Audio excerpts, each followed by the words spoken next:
First Alert Weather on NBC 10 Boston. Boston's most accurate forecast. All right, everyone, just about 11:17 this morning as we get a check of your forecast. It is Friday. It is a good day. We got Tevin Wooten hanging out with us. Yeah. Mr. Wooten, what you got for us over there? And now it's 11:17, by the way. I know, too. You're just at the top of the hour, almost, top of the minute there, almost.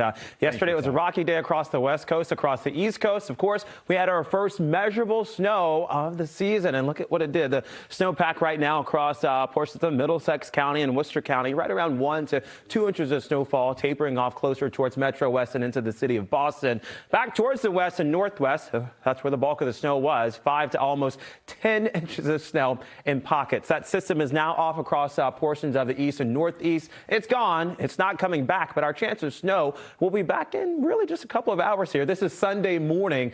We do have a few flurries possible along this warm front. The warm front is that red line. Behind it is the warmer air. Ahead of it, still some mild enough air, cold enough air to bring in a few flurries through early in the day before sunrise. So this is what it looks like, just fast forwarding all the way to Sunday. I don't think it'll be as widespread on the future radar, but just to give you a semblance of where it's possible, practically everywhere, but it's a very narrow window of time in terms of when we see those flurries or flakes. Most of this, by the way, should subside or stop closer to 4 or 5 in the morning. Clouds start to break apart, and then we got sunshine breaking on through at about noontime. Remember, this is not a huge snowstorm. Most of those flakes really won't even stick to the ground. Perhaps elevated areas and also the grass, too, in some of the best locations. Up to an inch, likely less than that across Boston. Just trace amounts 1 to 3, certainly a possibility through far western Massachusetts, the Berkshires, yet again, and also in the Green Mountains as well. Another nice weekend set up for those ski areas, too, that have already had several powder days, likely having more in the next few days, too.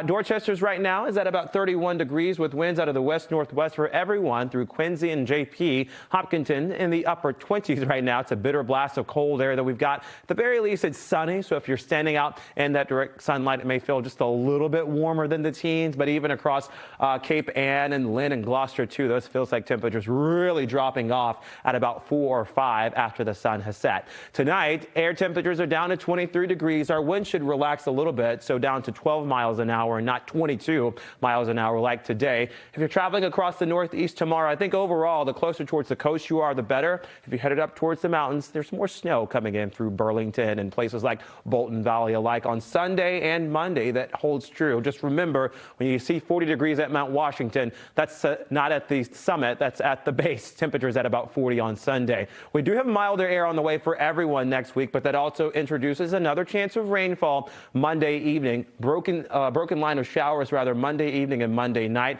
A majority of the day Tuesday is dry, and then we get scattered showers Tuesday evening and then again throughout the day on Wednesday. The system coming out on Wednesday has not only warmer and milder air, but it seems like it's a pretty strong front too, such that it stretches practically the entire eastern seaboard. So we should watch that just because some of the residual moisture that lingers around and the cold air that rushes in between Wednesday and Thursday of next week may be enough to start to make a few more flakes fly with snowfall. But until then, the weekend is nice and comfortable in terms of the air overall being dry, but we know it's quite cool too. Tomorrow morning, lows are right around 23. Sunday morning, Colton, when you're getting ready for brunch, you will need both coats. 26 for a morning low temperature, highs right around 40, and then 50s are back. Look at that next Tuesday and Wednesday. Sizzling out there. Never going out of style. All right, Tev, thank you.